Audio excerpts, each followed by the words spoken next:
किसी ने मकान बनाया, वास्तु का मुहूर्त होता है, घर प्रवेश का मुहूर्त होता है, लेकिन किसी ज्योतिष ने घर त्याग का कोई मुहूर्त बताया है क्या? ध्यान रखना, घर प्रवेश का मुहूर्त है लेकिन घर छोड़ने का कोई मुहूर्त नहीं हुआ करता है। जब तेरी डोली निकाली जाएगी बिन मुहूर्त के उठा ली।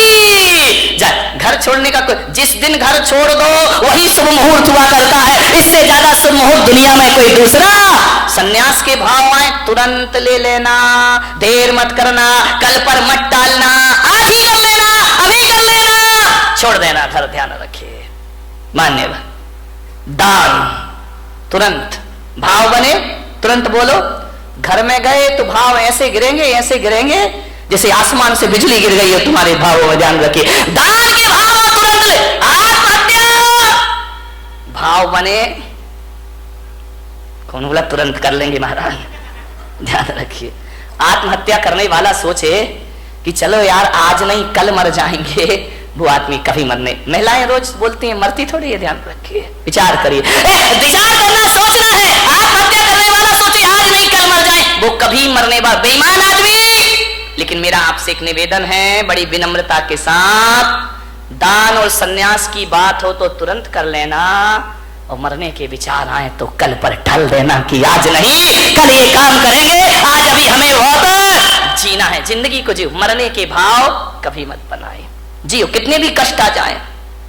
सीता ने 1000 कष्ट सहन किए, मरने के भाव नहीं लाई। ध्यान रखना, कभी नहीं लाई, कष्टों को सहन करने लगी।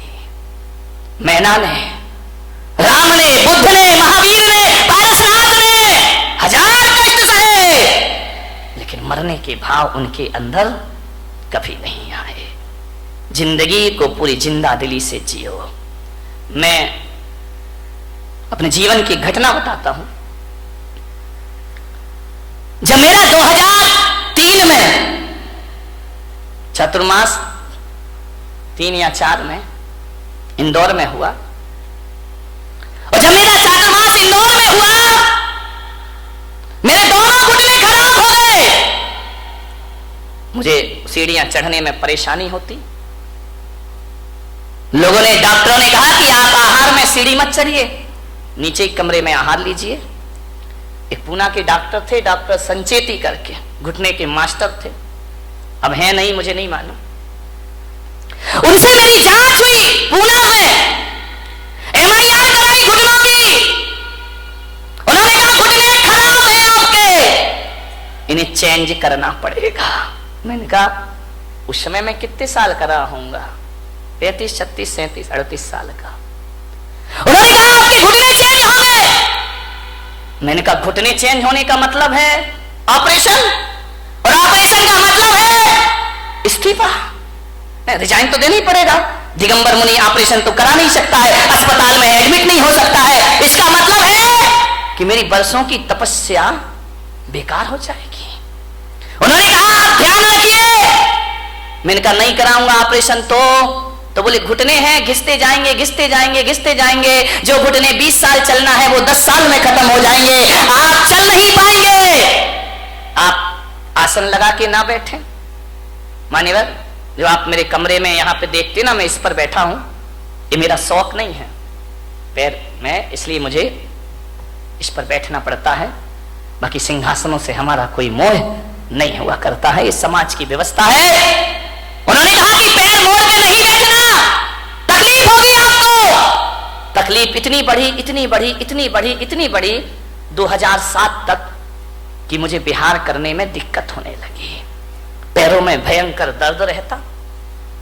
मेरा 2007 में सूरत चतुर्मास हुआ, वहां से मैं पावागढ़ के लिए गया तीर्थ यात्रा करने के लिए। और जैसे ही पावागढ़ पहुंचा, 3500 सीढ़ियां पावागढ़ की, गुजरात में। मैंने कहा इतनी सीढ़ी मैं कैसे चढ़ूंगा? तो मैंने विचार किया कि कल सुबह भक्ति करके, पाठ करके मैं जाऊंगा पावागढ़, नीचे वाली सीढ़ी पे खड़ा होकर उस तीर्थ की वंदना कर लूंगा। मेरे पैरों में इतनी ताकत नहीं है। मैं गया, जैसे गया पहली सीढ़ी चढ़ा, मेरे भीतर से मन ने कहा जब लौटना नीचे से है तो 2 सीढ़ी और चढ़ लो, 3 और चढ़ लो, 10 चढ़ लो, जितनी चढ़ सको उतनी चढ़ो।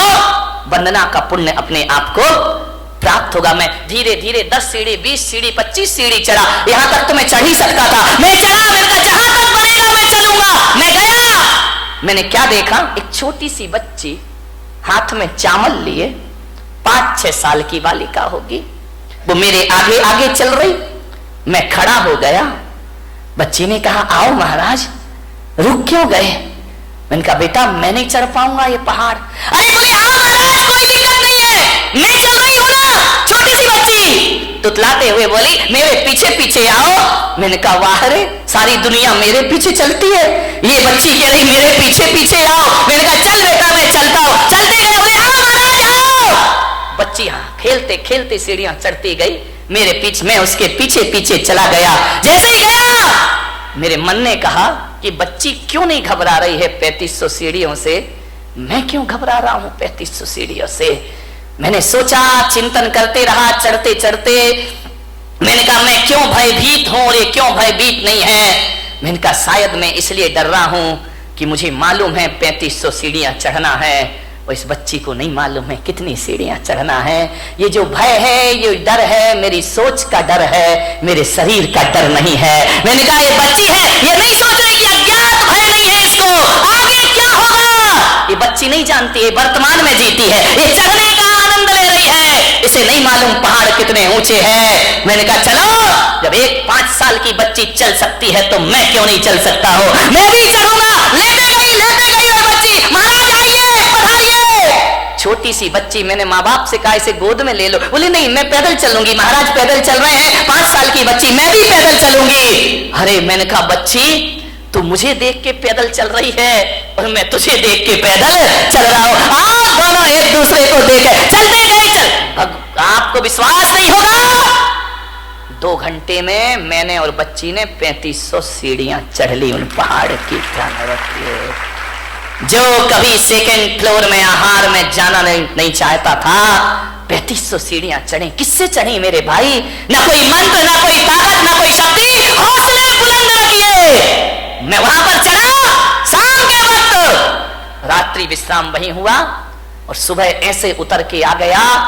वो दिन है और आज का दिन है, मेरे घुटनों का दर्द कहां है मुझे पता ही नहीं है। कोई दर्द नहीं है। ये बात अलग है कि दोनों हड्डियों के बीच का गैप कम हो गया, लेकिन आज भी भाई साहब मैं अपने हौसलों के दम पर 20-30 किलोमीटर भी चलने की ताकत अपने अंदर रखा करता हूं। किससे जी जाती है जिंदगी? हौसलों से जी जाती है। ध्यान रखना, पंखों से उड़ान नहीं होती है, परिंदा हौसलों से आकाश उड़ा करता है। ध्यान, हौसले बुलंद रखिए, नर्वस मत होइए अपनी जिंदगी में। कितना भी कुछ लुट जाए, कितना भी कुछ चला जाए, हौसले बुलंद रखिए। गुजरात के भूकंप में 8-8 दिन के बाद दबे हैं लोग, तो भी जिंदा निकल आते हैं। ध्यान रखिए, जो जिंदा निकल आते हैं वो फिर से अपनी दुनिया बसा लिया करते हैं मेरे भाई। एडमंड हिलेरी का नाम सुना होगा। 1952 में वो एवरेस्ट की चोटी पर चढ़ने को तैयार हुआ, चढ़ा, असफल हुआ, गिरा, सफलता प्राप्त नहीं हुई, निराश नहीं हुआ। फिर चढ़ूंगा, फिर करूंगा, फिर लड़ूंगा जिंदगी से, देखता हूं जिंदगी कितना मुझे परास्त करती है। एक जगह लंदन में किसी सभा में उन्हें आमंत्रित किया गया, दीप प्रज्वलन उनसे कराया गया। सभा में वो आमंत्रित हुए और जहां पर वे पहुंचे स्टेज पर, वहां हिमालय का एक चित्र लगा हुआ था। उस हिमालय को चित्र देखकर हिलेरी ने अपनी मुट्ठियां बांध ली। जब जब हिमालय का ख्याल आता उसने मुट्ठियां बांध ली कि तू क्या सोचता है कि तू जीतेगा, मैं हारूंगा? नहीं, देखना, एक बात याद रख हिमालय पर्वत, एक बात याद रखना, तू बड़ा नहीं हो सकता, मेरे हौसले हर बार बड़े होंगे। ध्यान रखना, मैं एक दिन जरूर तेरी चोटी पर पहुंचूंगा।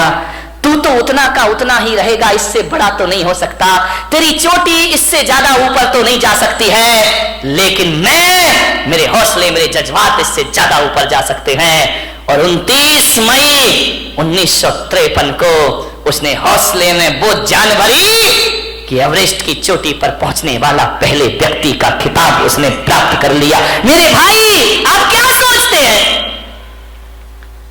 कि हाथ पैरों से कुछ होता है? जिंदगी हौसलों से चला करती है, चट्टान को तोड़ दिया करता है। भगवान जरा ये बताओ कि लोहे से भी ज्यादा शक्तिशाली कोई है क्या? भगवान महावीर ने कहा, हां, लोहे से भी ज्यादा शक्तिशाली अग्नि हुआ करती है, जो लोहे को पिघला करके रख दिया करती है।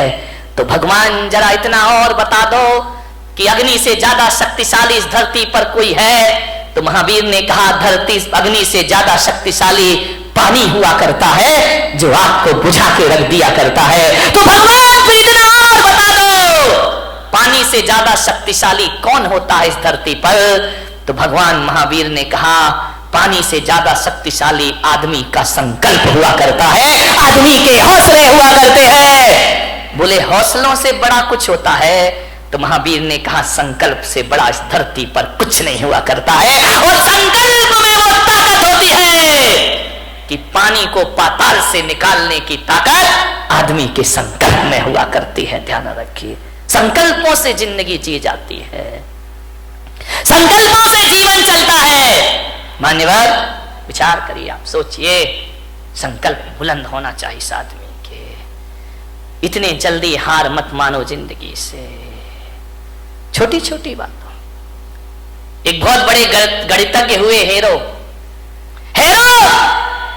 9 बार फेल हुए स्कूल में। कितनी बार?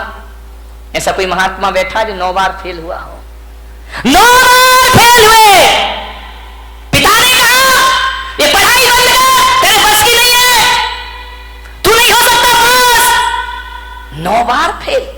चल, पशु चरा, उठा डंडा, गाय चरा, भैंस चरा, तू पास नहीं हो सकता, तेरे भाग्य में पास होना लिखा ही नहीं है।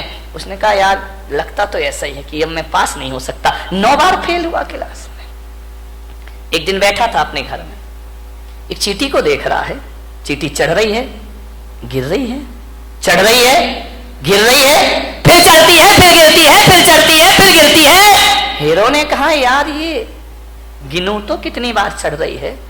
उस दिन वो चींटी 99 बार चढ़ी और गिरी, 100वीं बार ऊपर चढ़ी। उसने कहा, मिल गया। पिता से कहा, मैं स्कूल जाऊंगा, मैं पढ़ूंगा। बोले पागल है क्या, 9 बार फेल हुआ है? बोले 9 बार हुआ हूं ना, अभी 90 बार बाकी है।